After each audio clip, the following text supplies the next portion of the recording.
man tabi'ahum bi ihsanin ila ikhwani fid din rahimani wa rahimakumullah. Kemudian ketika berada dalam gerakan solat, ketika seseorang berdiri dalam solatnya, ada sunnah-sunnah yang dituntunkan yang sifatnya bukan wajib tetapi hukumnya sunnah, dianjurkan untuk dilakukan. Kemudian kita juga bahas sunnah-sunnah pada gerakan ruku, sampai situ ya kemarin ya. Berikutnya di buku panduan kita pada halaman 104, ar-raf'u minar ruku', sunnah-sunnah pada gerakan bangkit dari ruku. Ya, jadi tentu setelah seseorang yang sedang sholat itu ruku, setelah menyelesaikan rukunya maka dia terlebih dahulu bangkit dari rukunya.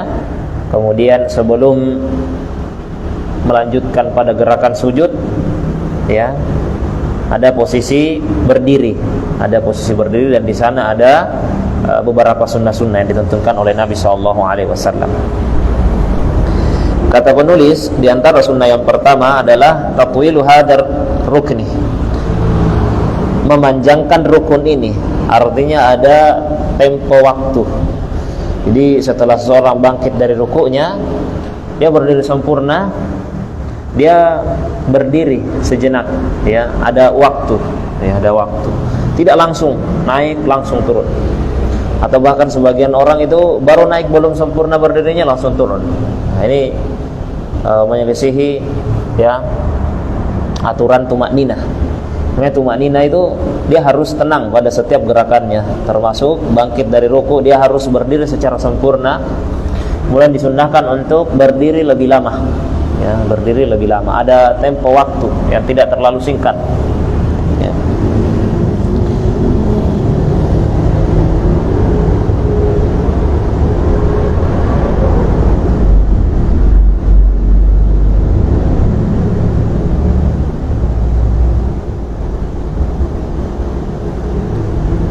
Kemudian yang kedua, at-tanwi' fi siyaghi rabbana lakal hamdu,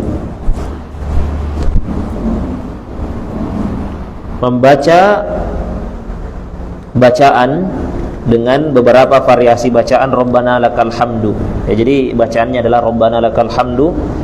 Kemudian di sini penulis menyampaikan ada 4 variasi bacaan dari Rabbana lakal hamdu. Yang pertama, Allahumma Rabbana walakal hamdu, ya. Kemudian yang kedua, Allahumma Rabbana lakal hamdu, jadi wawunya dihilangkan. Yang paling panjang Allahumma Rabbana walakal hamdu.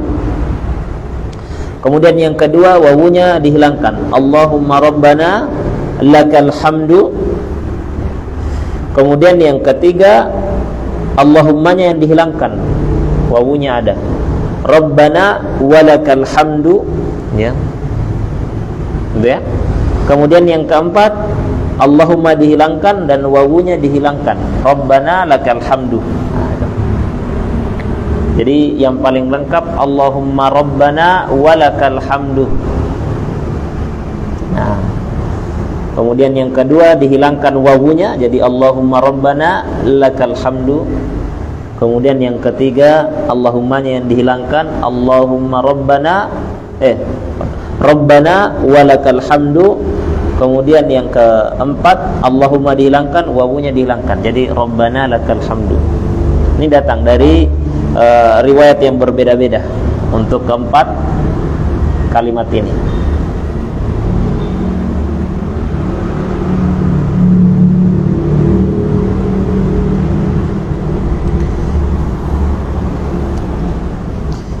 Sunnah yang ketiga pada posisi tersebut adalah membaca zikir-zikir yang lainnya yang dibaca setelah bangkit dari ruku. Yang panjangnya di antara bacaannya adalah Rabbana lakal hamdu mil'us samawati wal ardi wa mil'u ma syi'ta min syai'in ba'du. Di buku panduannya kalau bawa ini ada di situ. Ahlas sana'i wal majdi ahaqqu ma qala al-'abdu wa kulluna laka 'abdun. Allahumma la mani'a lima a'taita wa la mu'tiya lima mana'ta wa la yanfa'u dzal jaddi minkal jaddu. Ini bacaan yang panjang. Kalau kita baca ini niscaya gerakannya akan lebih lama, ya. Kemudian di antara bacaan yang lainnya setelah membaca Rabbana lakal hamdu adalah bacaan alhamdulillahi hamdan katsiran thayyiban mubarakan fih. Nah, itu. Biasanya di muqaddimah ini ada. Jadi terlebih dahulu membaca Rabbana walakal hamd, kemudian menambahkan bacaan doa i'tidal lainnya. Ini disebut dengan gerakan i'tidal.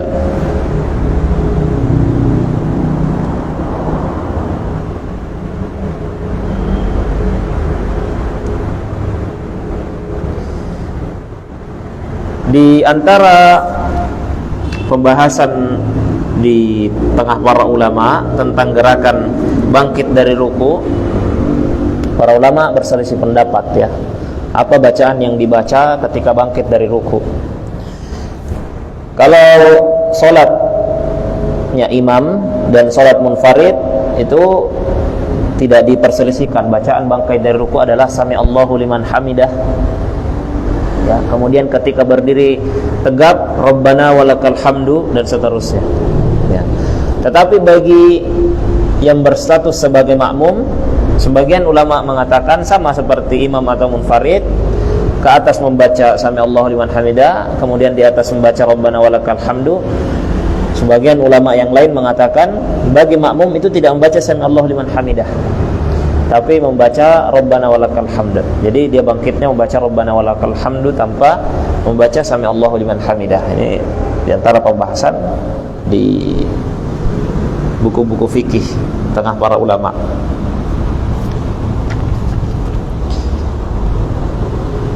Kedua-duanya boleh, tergantung pendapat yang kita condongi. Baik.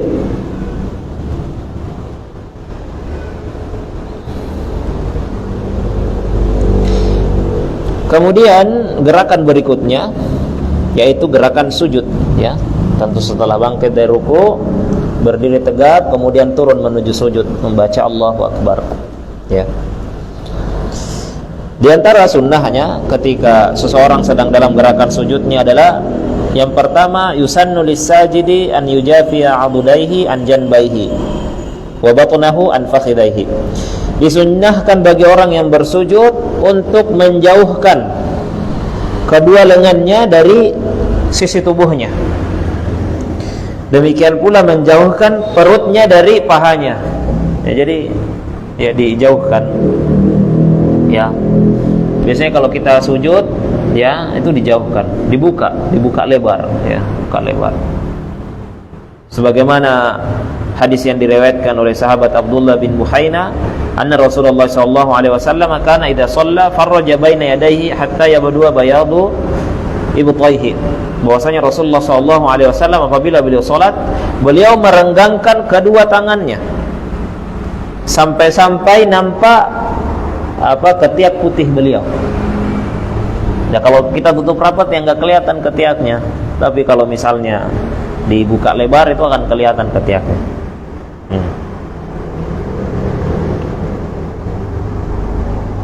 Sampai-sampai dalam salah satu hadis dikatakan bahwasanya ketika Nabi SAW sujud, seandainya ada anak kambing yang lewat di antara kedua tangannya, niscaya itu dia bisa lewat.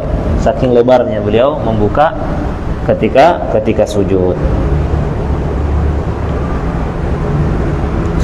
Tentu saja sebagaimana pembahasan-pembahasan yang telah lalu ketika ruku, ya, dan gerakan lainnya, ini dilakukan ketika tidak ada orang yang mengganggu, ya, tidak mengganggu jamaah yang lainnya.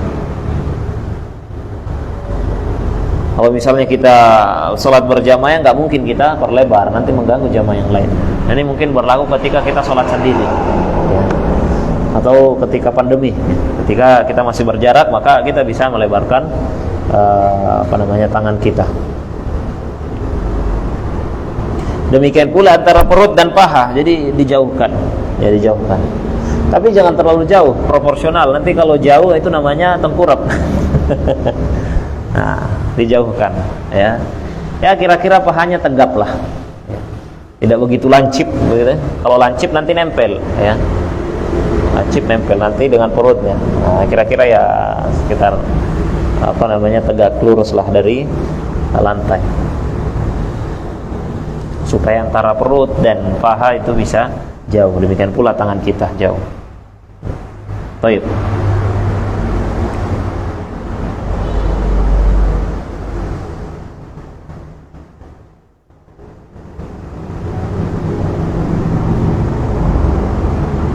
Nah, itu beberapa dalil. Sunnah yang kedua pada gerakan sujud, yusannu lis-sajidi an yastaqbila bi atrafi asabi'i rijlaihi al-qiblatah. Disunnahkan bagi orang sujud untuk menghadapkan jari jemari kakinya ke kiblat. Ya, jadi jari jemari kaki itu dilipat ya. Dilipat, disunnahkan. Ya. Kakinya ditegakkan, kemudian menghadap ke kiblat. Nah, gini, kira-kira gini kakinya ya. Tapi kalau misalnya gini ya boleh juga, sah. Ini kadar sahnya seperti ini. Sahnya sujud itu minimal 7 anggota badan itu nempel. Ya. 1, Nabi menunjuk dahi dan kening dan hidungnya satu anggota tubuh. Kemudian 2, 3. Kemudian lutut 4, 5, kaki 7, 6, 7. Minimal ke 7 anggota badan tersebut nempel. Tapi disunnahkan selain nempel, kalau ini kan nempel ya, nempel minimalis, tapi disunnahkan agar dilipat, kemudian mengarah ke kiblat jari jemari tersebut. Kalau kita tidak lipat ya nanti dia mengarah ke bawah. Ya, tetap sah, tapi sunnahnya adalah dilipat dan mengarahkannya ke kiblat, menghadapkannya ke kiblat. Itu yang disunnahkan. Ada pahala tambahan ya, karena telah mengamalkan hadis Nabi SAW.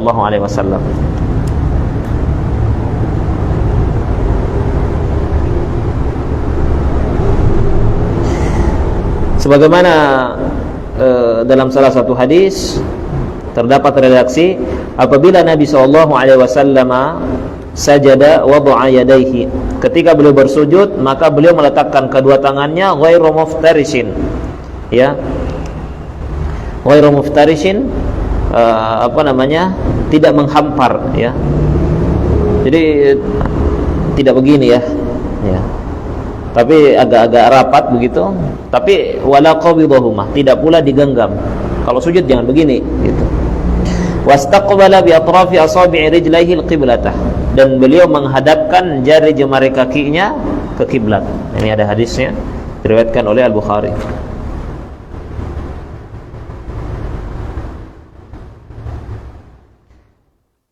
Itu jari kaki, kata penulis di sini. Adapun jari tangan saat sujud maka disunnahkan untuk digabungkan, ya. Jadi bukan begini, ya, tapi digabungkan, biasa saja, digabungkan rapat, ya, rapat proporsional, dan juga dihadapkan ke kiblat, ya. Jadi jangan gini, ya, jangan gini, tapi dihadapkan ke kiblat, ke depan, ya, gitu. Tuh. Ada juga yang begini. Nah, ini saling dihadapkan satu sama lain. Dihadapkan ke kiblat, jangan begini, jangan begini. Dihadapkan ke kiblat. Itu sunnahnya. Ya kalaupun gini ya tetap sah. Ya tetap sah. Selama ini nempel sah. Ya, tapi sunnahnya dihadapkan ke kiblat.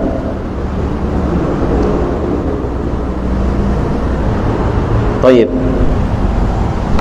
Sunnah yang ketiga pada gerakan sujud, yusannu an ya'tiya bil adhkaril wariyati fis sujud. Disunnahkan untuk membaca zikir-zikir dalam sujud sebagaimana yang datang dari Nabi SAW. Maka bacaan utama di dalam sujud adalah Subhana Rabbiyal A'la. Subhana Rabbiyal A'la. Minimalnya 1 kali. Minimalnya 1 kali. Sebagaimana ketika pembahasan ruku, bacaan Subhana Rabbiyal Azim itu dibaca minimal 1 kali. Ya. Tentu disunnahkan untuk dibaca 3 kali, ya, tapi minimalnya 1 kali. Demikian pula bisa dengan membaca doa-doa yang lain. Ya, ada banyak doa sujud, diantaranya Subhanakallahumma Rabbana wa bihamdika Allahumma ighfirli. Nah, ini saya juga kita baca. Ini sama bacaannya dengan ketika ruku, Subhanakallahumma Rabbana wa bihamdika Allahumma ighfirli. Bisa juga bacaan yang lain, Subuhun Qudusun Rabbul Malaikati Warruh. Ini ada semua di bukunya. Banyak di zikir-zikir, buku zikir-zikir salat, di sana ada variasi-variasi bacaan yang dibawakan. Allahumma laka sajadtu wa bika amantu wa laka aslamtu sajada wajhiya lilladzi khalaqahu wa sawwarahu wa syaqqa sam'ahu wa basarahu tabarakallahu ahsanul khaliqin. Boleh semuanya. Dan beberapa bacaan-bacaan lainnya. Minimalnya 1 kali subhana rabbiyal a'la. Baik. Sunnah yang keempat ketika sujud, yusannul iksaru minad du'a fi sujud. Disunnahkan untuk memperbanyak doa ketika sujud. Nah. Disunnahkan untuk memperbanyak doa ketika sujud. Doa apapun itu. Doa untuk kemaslahatan kita. Baik kemaslahatan dunia kita, demikian pula kemaslahatan akhirat kita. Itu kita baca di dalam sujud-sujud kita. Kenapa? Li'anna as-sujud aqrabu mawdi'in lil 'abdi min rabbih jalla wa 'ala. Ya. Karena sujud adalah posisi di mana seorang hamba paling dekat dengan Rabb-nya. Ya. Ya. Walaupun dia menempel di bumi, tetapi itulah posisi yang paling dekat dengan Rabb-nya. Ya. Bersujud. Ya, posisi yang paling dekat dengan Rabb, maka paling mudah untuk digabulkan. Karena itu kata Nabi SAW dalam salah satu hadis, wa ammas sujudu fajtahidu fid du'a. Ketika sujud maka bersungguh-sungguhlah di dalam berdoa. Faqaminun an yustajaba lakum. Maka dia sangat diharapkan, sangat mudah untuk dikabulkan doa-doa tersebut. Jadi berdoa ketika sujud, doa apapun itu, ya, dimudahkan kuliah kita, didekatkan jodoh kita, dimudahkan rezeki kita, doa untuk orang tua, doa untuk kebaikan dunia dan akhirat kita, semuanya didoakan, ya. Tapi jangan terlalu lama, ya. Proporsional saja, dibagi-bagi. Sujud pertama doanya ini, sujud kedua ini, tiga dan seterusnya, ya. Jadi sebagian orang itu memahami bahwasanya sujud yang diperlama itu hanya sujud terakhir, ya kan, ada sebagian orang yang seperti itu. Tapi yang benar adalah di setiap sujud, ya. Jadi selain ada tambahan zikir sujud, ada juga tambahan doa-doa yang lainnya. Kalau kita punya banyak doa, punya banyak keinginan, kita bisa bagi-bagi dalam sujud-sujud tersebut, ya. Kalau 2 rakaat berarti ada 4 sujud. Nah, itu bisa dibagi supaya tidak terlalu lama pada salah satu sujud, ya.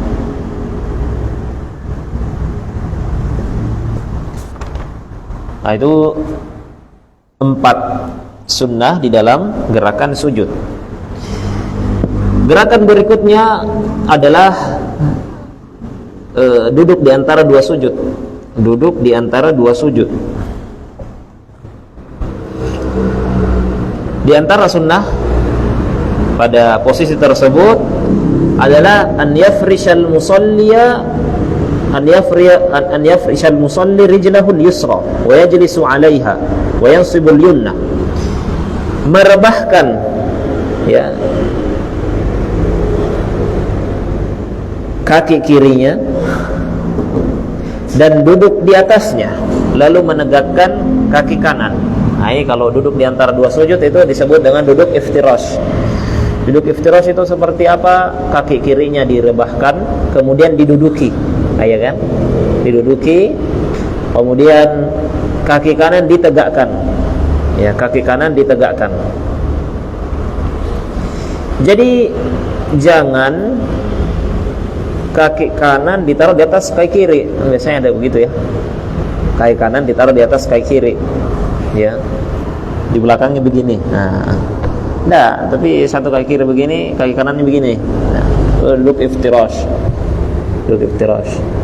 Kaki kiri diduduki. Itu sunnahnya. Ya.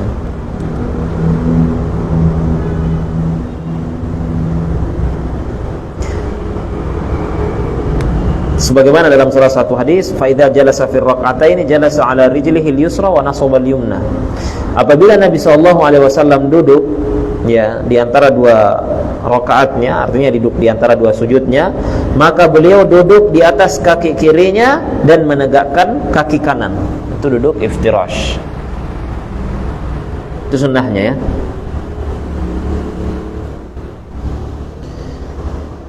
Yang kedua,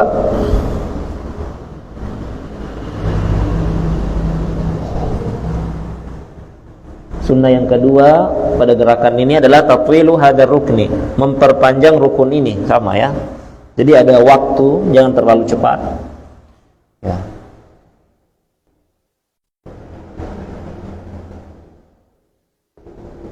Jangan terlalu cepat sujud lagi, tapi ada waktu yang lebih panjang.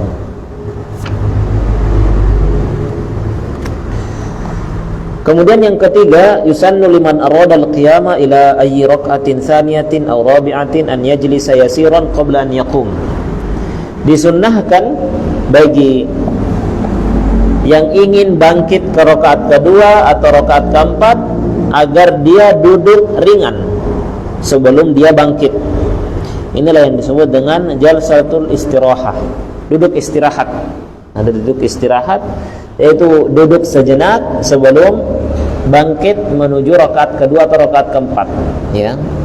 Jadi habis sujud ya akan menuju rakaat kedua, ya.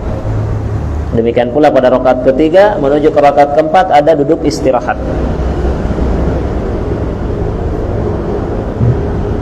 Dan tidak ada zikir khusus yang dibaca pada duduk istirahat ini. Ya sudah, setelah bangkit dari sujud kedua, duduk istirahat sejenak, kemudian bangkit lagi ke ke rakaat berikutnya. Ya, intinya kayak duduk begitu langsung bangkit. Dan tidak ada zikir khusus di sana.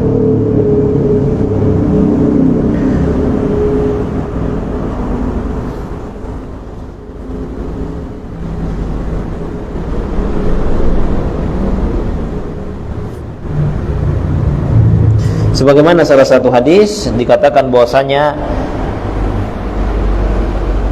annahu ra'a an-nabiy sallallahu alaihi wasallam yusalli. Salah seorang sahabat melihat Nabi sallallahu alaihi wasallam salat, fa idza kana fi witrin min salatihi, ketika beliau berada di rakaat ganjil dari salatnya, berarti rakaat pertama, rakaat ketiga, lam yanhab hatta yastawi qa'idan. Beliau belum bangkit. Beliau tidak bangkit menuju rakaat berikutnya, itu rakaat kedua dan rakaat keempat, sampai beliau duduk. Nah, berarti itu artinya duduk istirahat, ada duduk sejenak, ya. Duduk, posisi duduk, kemudian bangkit. Jadi nggak langsung bangkit, menurut riwayat ini, ya. Namun para ulama berselisih pendapat, ya. Diperselisihkan apakah memang duduk istirahat ini disunnahkan atau tidak. Karena ada sebagian ulama yang mengatakan gerakan tersebut dilakukan oleh Nabi SAW ketika sudah tua, ya.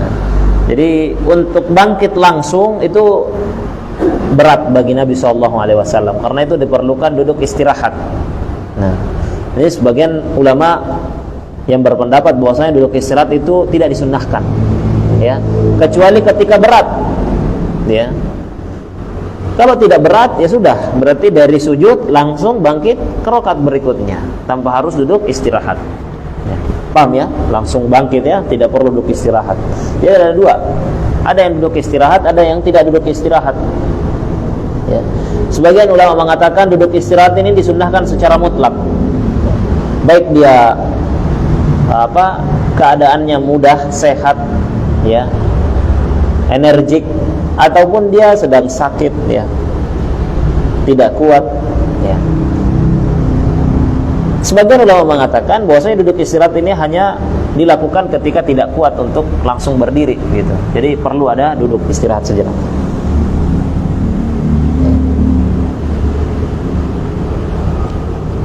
Kalau buku ini memilih pendapat bahwasanya hal tersebut disunnahkan secara mutlak, duduk istirahat. Dan di antara yang merojihkan pendapat tersebut adalah Imam An-Nawawi, Asy-Syaukani, Syekh bin Baz, Syekh Al-Albani. Nah, Tidak disebutkan Syekh Utsaimin karena Syekh Utsaimin menganggap bahwasanya itu tidak disunnahkan. Biasanya kayak gitu ya.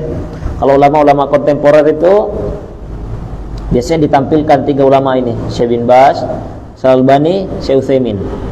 Nah, kalau ketiganya bersepakat ini kuat pendapat ini, ya. Tapi kalau hanya 2 yang disebutkan, kemungkinannya satunya berpendapat yang sebaliknya, gitu. Nah, lebih dikerucutkan lagi kalau para ahli fikih itu pembahasan fikih Syekh bin Baz sama Syekh Utsaimin misalnya. Kalau Syekh bin Baz sama Syekh Utsaimin ini bersepakat, ini pendapat kuat ini berarti ini. Tidak sembarangan berarti kesepakatan ini. Walaupun kita katakan itu bukan ijma, tapi kalau ada pembahasan yang Syekh bin Baz, Syekh Utsaimin itu sama, itu tidak usah diperdebatkan lagi lah istilahnya gitu kan, gampangannya. Banyak ya Syekh bin Baz, Syekh Utsaimin itu berselisih pendapat, demikian pula Syekh Albani seperti duduk istirahat itu. Kemudian ketika i'tidal tadi nggak ada pembahasan i'tidal itu bersedekap atau melepaskan tangan, itu berselisih juga itu antara Syekh Albani, Syekh bin Baz. Nah, diantaranya yaitu pembahasan duduk istirahat. Nah, kalau Syekh bin Baz, demikian pula Syekh Albani ini menganggap bahwasanya disunnahkan secara mutlak duduk istirahat. Kalau Syekh Utsaimin tidak. Tafadhol. Ya, mau mengambil pendapat siapa? Nah, yang kira-kira dirasa lebih kuat, lebih condong, hatinya lebih tenang mengambil pendapat tersebut. Kalau saya di sini saya tidak duduk istirahat. Nah, kalau saya tidak duduk istirahat, biasanya saya langsung bangkit. Tapi kalau lupa ya kadang duduk istirahat. Ini ada masalah. Ya. Kebanyakannya tidak. Ya, kalau kebanyakan teman-teman duduk istirahat. Sebagaimana kita jumpai sebagian teman-teman itu bersedekap ketika i'tidal, sebagian yang lain tidak. Nah, itu semua ada argumen masing-masing.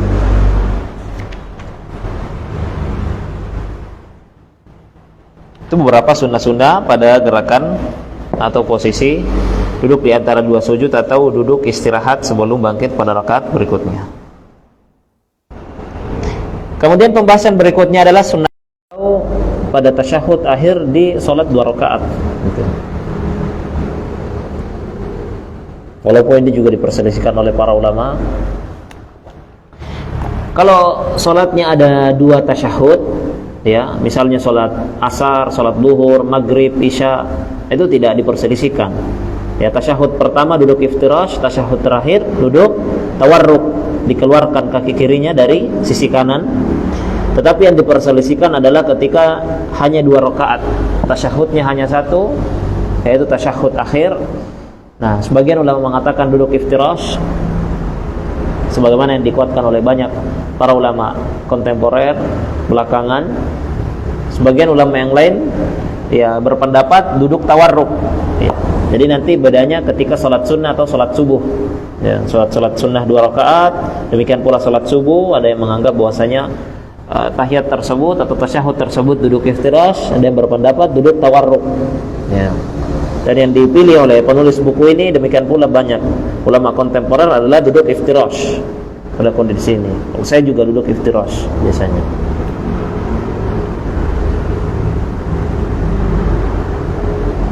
Tafadhol. Nah, mana pendapat yang lebih dicondongi? Sunnah yang kedua, as-sunnatu an yunawwi'a fi wad'il yadaini halat tasyahhud. Disunnahkan untuk memvariasikan gerakan meletakkan tangan ketika tasyahud. Ya. Untuk meletakkan kedua telapak tangan ketika tasyahud ini ada 2 tata cara. Ya. Ketika tasyahud, tangan itu diletakkan kemana? Gitu. Cara yang pertama, an yad'al yadaini 'alal fakhidain. Tangan diletakkan di atas paha. Ya. Jadi tangan diletakkan di atas paha. Yang kedua, tangan diletakkan di atas lutut, boleh. Ya. Mau tangannya ditaruh di atas paha, ya, atau di atas lutut. Nah, kalau lutut kan biasanya agak gini ya. Ya, pegang lutut atau pegang paha. Boleh dua-duanya.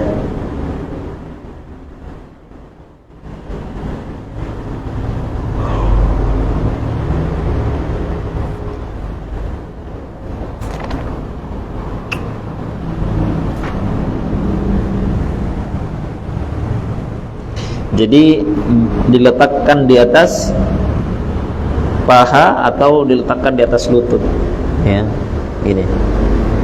Kira-kira begini, ya, begini. Kalau ini di atas lutut, kalau di atas paha begini, ya.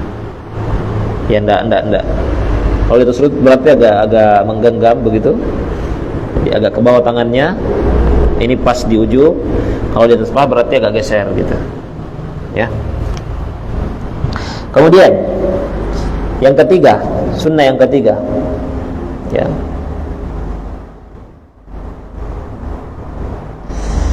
disunnahkan untuk memvariasikan tata cara meletakkan tangan tersebut.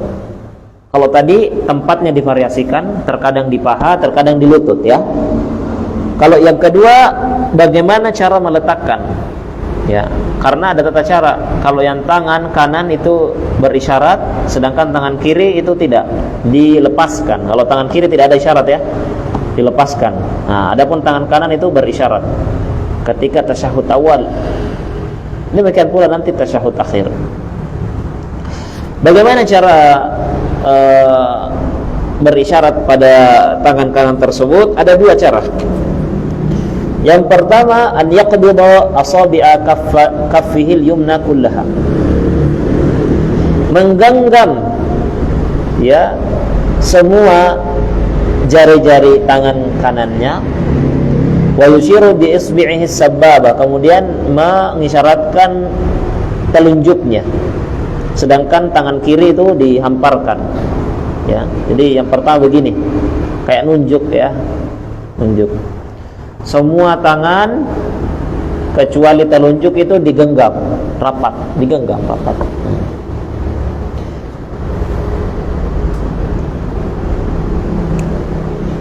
Tata cara yang kedua, an yaqida 53.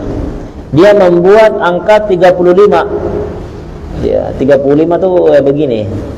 Nah, ada 5-nya, ada 3-nya begini, ya. 3. Ini 5. Wallahu a'lam apakah itu tafsirannya. Ada yang mengatakan seperti itu, 35 yang dimaksud oleh Nabi itu 5 begini, ini 3. Nah, ini kan kayak 3, ya. Nah, ya, kayak 3 ini. Tapi ada penjelasannya, apakah itu tafsiran dari 35, tapi intinya seperti itu bentuknya. Bi an yaqbida al-khinsir wal binsir. Dia menggenggam jari kelingking dan jari manis, digenggam masuk. Wa yuhalliqal ibham ma'al wusta, kemudian melingkarkan, ya, ibham, apa ini namanya, ibu jari dan jari tengah. Jadi begini, ya, mungkin 35 kali, Allah a'lam. Jadi ma'al wusta. Wa yushiru bis sabbabah, kemudian berisyarat dengan telunjuknya. Adapun tangan kiri dihamparkan. Nah, begini. Yang pertama semuanya digenggam, ya, kecuali telunjuk, bersyarat. Yang kedua, bikin lingkaran antara apa namanya, jari tengah dan ibu jari. Jadi begini kira-kira. Satu begini, satu begini, ya, satu begini, satu begini. Ya. Baik.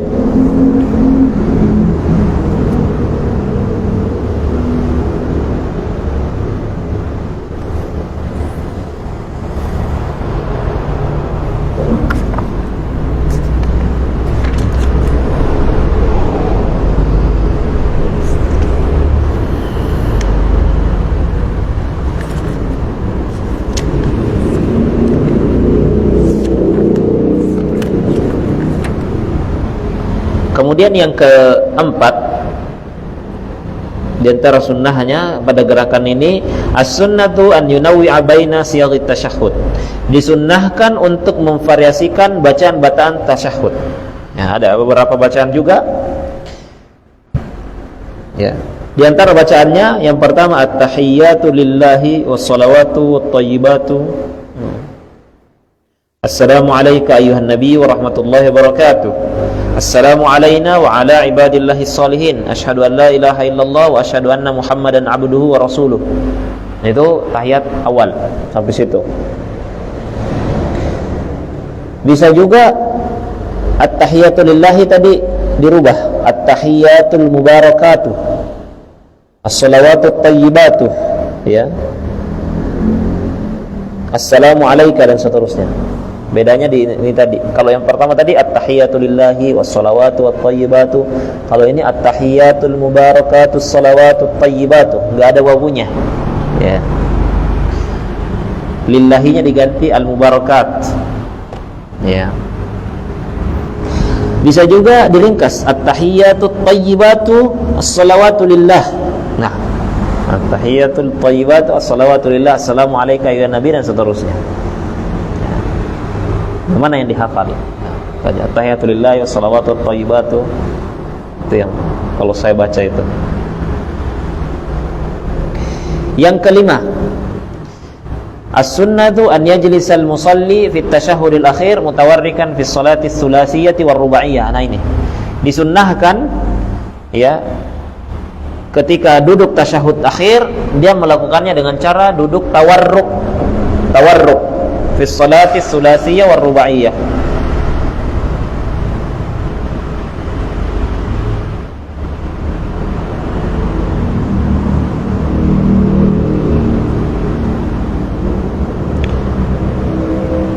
Tawarruk, kalau waruk, tawarruk dari kata warik. Warik itu ya pinggul, ya.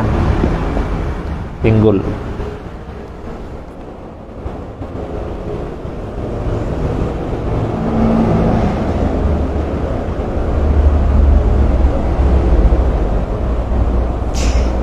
Bagaimana maksudnya? Adalah duduk di tasyahud akhir apabila sholatnya 4 rakaat atau 3 rakaat, duduknya di pantatnya, ya, duduknya di pantatnya. Maksudnya ini kan tempat duduk, dia langsung duduk ke lantai, langsung duduk di lantai. Kalau tadi duduk iftirash itu dia duduk di kaki kirinya. Kalau ini duduk langsung di lantai, ya, jadi ditempel, itu duduk tawarruk. Fayaqidu 'ala al-warik al-aisar, maka dia duduk langsung di pinggul kirinya. Ya, dia dudukkan langsung pinggul kirinya. Ya, kemudian dia keluarkan kaki kirinya di kanan, ya, di kanan. Di antara tata caranya adalah an yafrisha rijlahul yusra, dia bentangkan atau hamparkan kaki kirinya dan dia keluarkan dari sisi kanan. Sedangkan kaki kanannya itu tegak. Ya, jadi kaki kanan tegak, ya, tegak begini.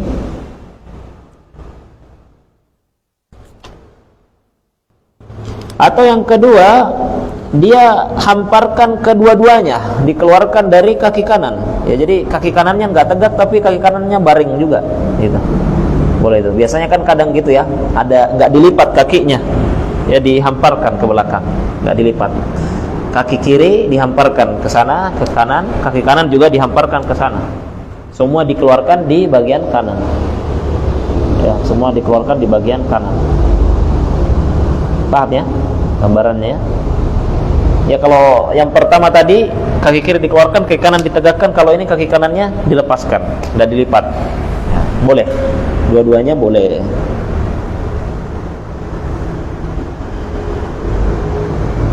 Nah, tadi ini saya sampaikan pendapat penulis, wal yu'lam anna tawarruka 'ala sahih laisa fi kulli tasyahhudin akhir. Dan perlu diketahui bahwasanya tawarruk, ya, menurut pendapat yang benar, tentu saja menurut buku ini, karena kita tidak menafikan adanya pendapat yang lain. Adapun pendapat penulis di buku ini, beliau mengatakan yang benar itu tidak pada setiap tasyahud akhir, melainkan hanya tasyahud akhir di salat 3 rakaat atau 4 rakaat.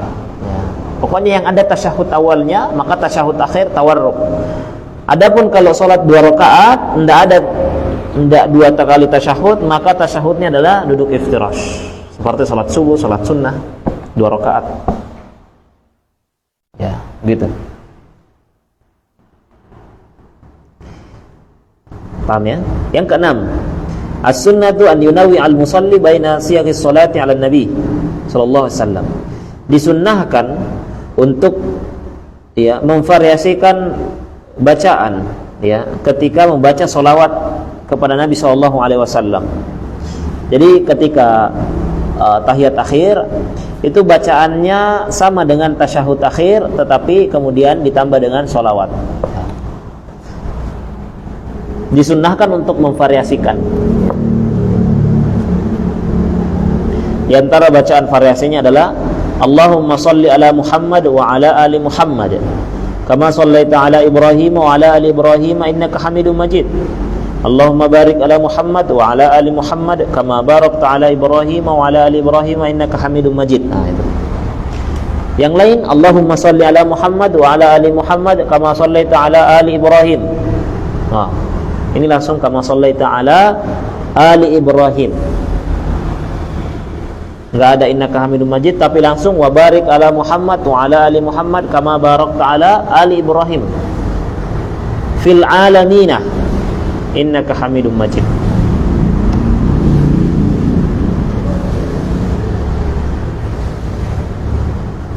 Ada juga bacaan yang lain Allahumma salli ala Muhammad wa ala azwajihi wa dzurriyyatihi kama sallaita ala ali Ibrahim wa barik ala Muhammad wa ala azwajihi wa dzurriyyatihi kama barakta ala ali Ibrahim innaka Hamidum Majid. Nah, ternyata banyak bacaan ya. Dia tidak satu saja. Kalau misalnya kita menjumpai ada orang lain yang membaca dengan bacaan yang lain, ya kita legowo karena itu bacaan yang ada dalilnya.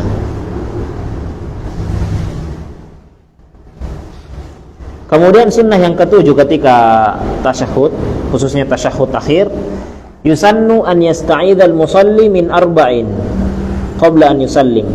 Disunnahkan untuk berlindung dari 4 hal sebelum salam. Disunnahkan untuk berlindung dari 4 hal sebelum salam.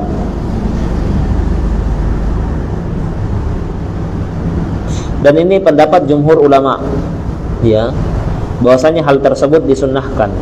Karena ada yang berpendapat wajib, ada berpendapat wajib, tetapi jumhur ulama mengatakan itu hukumnya sunnah.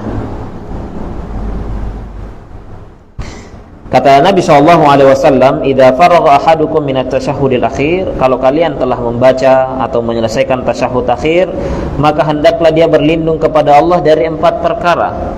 Yang pertama min adabi jahannam, dari adab neraka jahannam. Yang kedua wa min adabil qabri, adab kubur. Wa min fitnatil mahya wal mamat, ya. Yang ketiga adalah fitnah hidup dan mati, ya. Yang keempat wa min syarril masihid dajjal, dan fitnah keburukan, ya, dajjal, ya. Ya boleh. Allahumma inni a'udzubika, Allahumma apa? Kok saya lupa. Allahumma inni a'udzubika min fitnah min adabi jahannam wa min adabil qabri wa min fitnatil mahya wal mamati wa min fitnatil masihid dajjal, ya. Nah itu.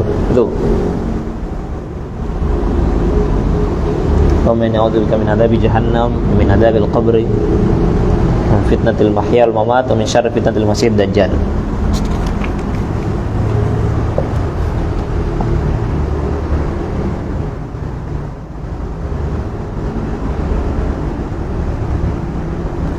Dan ada beberapa doa-doa lainnya, ya, yang ada dalilnya, bisa dibaca setelah tasyahud akhir. Tapi yang paling ditekankan tadi itu berlindung dari 4 perkara.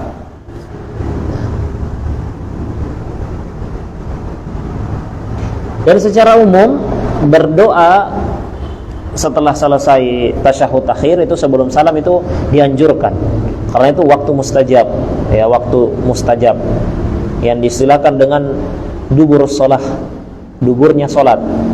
Itu duburnya sholat itu setelah atau sebelum salam, setelah tasyahud, membaca doa tasyahud akhir sebelum salam, itu dubur sholat, itu waktu mustajab.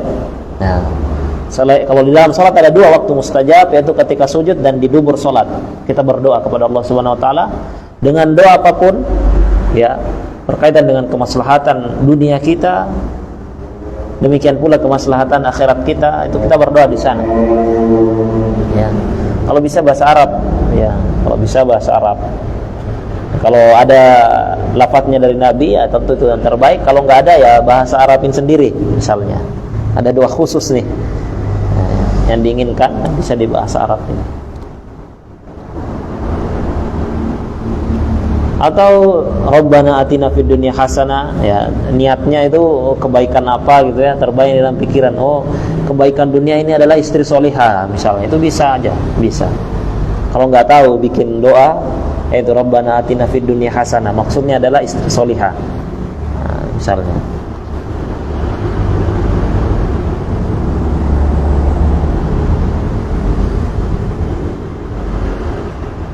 Banyak doa-doa yang bisa dibaca ya. Allahumma inni as'alukal jannah wa a'udzubika minan nar. Allahumma inni ala dzikrika wa syukrika wa husni ibadatik. Ya.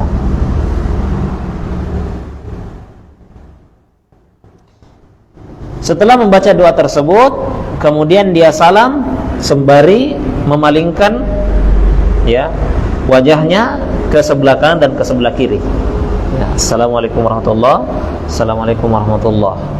Dan ini hukumnya sunnah ya. Memalingkan wajah itu sunnah. Yang wajib adalah salam. Cukup membaca Assalamualaikum warahmatullahi wabarakatuh, Assalamualaikum warahmatullahi wabarakatuh, itu cukup ya. Kemudian dia memalingkan ke kanan, memalingkan ke kiri, itu hukumnya sunnah. Sama seperti ketika bertakbir. Bertakbir itu wajib ya, tetapi mengangkat tangan sunnah. Jadi kalau ada yang bertakbir Allahu Akbar, nah itu sah, tapi ya tidak mengamalkan sunnah untuk mengangkat tangan ya. Sama seperti salam, mengucapkan kalimat Assalamualaikum warahmatullahi wabarakatuh hukumnya wajib ya, tetapi memalingkan itu disunnahkan. Dan sholatnya Nabi itu adalah sholat yang mengumpulkan antara wajib dan sunnah ya. Sunnah-sunnah dilaksanakan. Sedangkan Nabi SAW memerintahkan kita, "Shallu kama ra'aitumuni usolli", salatlah sebagaimana kalian melihatku salat.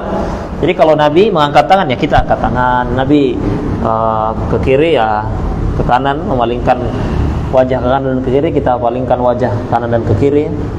Ya kecuali kalau kita sakit. Nah, kalau kita sakit, leher kita sakit, nggak bisa kita palingkan, ya sah saja.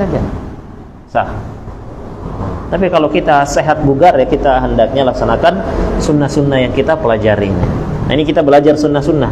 Kita tidak belajar wajib-wajibnya karena itu sudah khatam lah itu. Semua sudah tahu bagaimana gerakan ruku yang disunnahkan. Nah, itu yang perlu kita pelajari. Asal merunduk itu sudah ruku itu. Tangan sampai ke lutut itu sudah ruku. Tapi disunnahkan agar lurus. Nah, itu sunnah. Kalau nggak lurus sah. Ya, kalau nggak lurus sah, tetapi sunnahnya lurus kan begitu. Ya, tadi sujud, tangannya 7 anggota badan sah, rapat-rapat itu sah, tapi sunnahnya direnggangkan. Ini kita belajar sunnah-sunnahnya. Nah, kita belajar sunnah-sunnahnya supaya sholat itu menjadi sempurna. Ya, sholat itu sempurna, sebagaimana sholatnya Nabi Sallallahu Alaihi Wasallam. Ya. Baik. InsyaAllah untuk pembahasan berikutnya yaitu tentang zikir-zikir setelah salam akan kita lanjutkan pada pertemuan berikutnya biidznillah ta'ala. Selesai ya sunnah-sunnah dalam gerakan salat. Berikutnya adalah pembahasan zikir-zikir yang disyariatkan setelah salam. Zikir-zikir setelah salat ya, zikir-zikir setelah salat. Lalu berikutnya zikir-zikir pagi, zikir-zikir petang. Nah ini kita lewati aja kayaknya ya. Antum sudah hafal semua ini. Ini nanti coba kita lihat. Sama dengan yang ada di buku-buku saku antum sama. Ya. Baik, kita cukupkan kajian kita pada sore hari ini, mudah-mudahan bermanfaat. Allahumma allimna ma yanfa'una wanfa'na bima 'allamtana wa zidna ilma. Kalau ada pertanyaan silakan. Mas, Allah. Kalau kadar selawat paling minimal itu Allahumma sholli ala Muhammad. Iya, Allahumma sholli ala Muhammad. Itu wallahu alam itu sudah cukup ya, sudah cukup. Ya sempurnanya tadi itu. Kalau buru-buru ya, misalnya ya, iya, nggak apa-apa. Allahumma sholli ala Muhammad. Salawat itu wajibnya berarti saat tasyahud akhir aja. Kalau tasyahud awal baca salawat, ya nggak apa-apa juga, nggak apa-apa juga. Tapi kalau misal yang disunnahkan ya sampai itu aja, apa namanya, sampai syahadat saja. Tapi kalau baca Sholawat juga ya tidak masalah juga, insyaallah. Tidak masalah juga. Allahumma sholli ala Muhammad wa ala ali Muhammad. Nah, terus bangkit. Boleh. Tapi wallahu alam ya. Apakah di rakaat terakhir atau syahud akhir apakah hanya boleh Allahumma sholli ala Muhammad terus salam? Saya kurang ingat.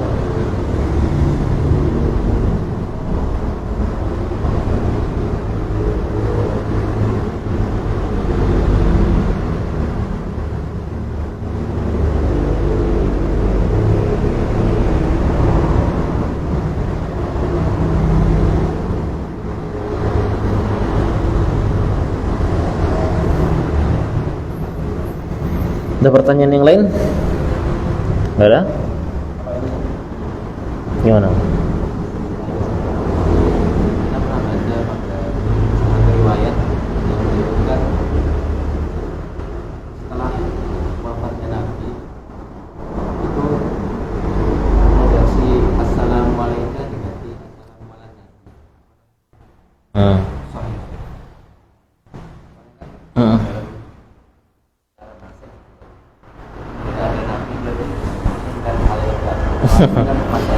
Baik, iya. Ya. Wallahu taala alam, ini memang dibahas oleh para ulama dan pendapat yang benar itu lafadznya tetap ya. Karena pada saat itu sahabat juga enggak semuanya berada di tengah Nabi SAW ya. Kalau sahabat yang sedang berada di Mekah gitu atau di kota lain tetap aja bacaannya assalamualaikum ya, walaupun Nabi jauh darinya ya. Demikian pula ketika Nabi SAW telah wafat, maka bacaan itu tetap assalamualaikum ayuhan Nabi. Nah, maka para ulama menjawab mengatakan bahwasanya kenapa kita tetap memakai dhamir ya, kata ganti kamu ya kan, padahal kan Nabi SAW tidak berada di hadapan kita. Nabi SAW juga sudah wafat itu liquwatil istikhdar, kata para ulama, kuatnya rasa kehadiran beliau ya, jadi kita merasa seakan-akan itu Nabi SAW itu hadir di tengah kita ya, maka tetap pakai lafaz assalamualaikum itu penjelasan para ulama. Jadi walaupun Nabi SAW wafat, demikian pula apa yang kita lakukan di saat ini, kita sholat tetap saja lafaz itu tetap dibaca seperti itu, assalamualaikum ya Nabi ya. Allah alam. Gimana Mas? Kalau doa yang asal dari Al-Quran itu kan boleh dibaca saat sholat. Ya, asalnya membaca Al-Quran ketika sujud, ruku itu tidak boleh ya, tapi boleh saja ketika itu menjadi lafaz doa dan diniatkan untuk berdoa, bukan diniatkan untuk membaca Al-Quran ya. Rabbana atina fid dunya hasanah itu kan ada dalam Al-Quran, tapi ketika kita baca ketika sujud misalnya, tapi dengan niat untuk berdoa bukan untuk tilawatul Quran, maka insya Allah boleh ya. Boleh. Penting bukan baca Al-Fatihah. Al-Fatihah kan bukan doa ya. Nah, ada doa di sana, maka tidak boleh. Tapi kalau doa-doa di dalam Al-Quran ya boleh. Karena dengan maksud untuk berdoa. Ada lagi?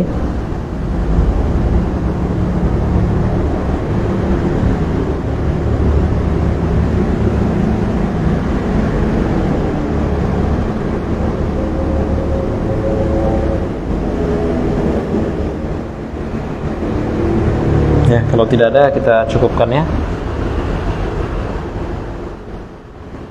Jazakumullah khairan. Allahumma allimna ma yanfa'una wanfa'na bima 'allamtana wa zidna ilma. Subhanakallahumma bihamdika asyhadu an la ilaha illa anta astaghfiruka wa atubu ilaik. Alhamdulillahirabbil alamin. Assalamualaikum warahmatullahi wabarakatuh.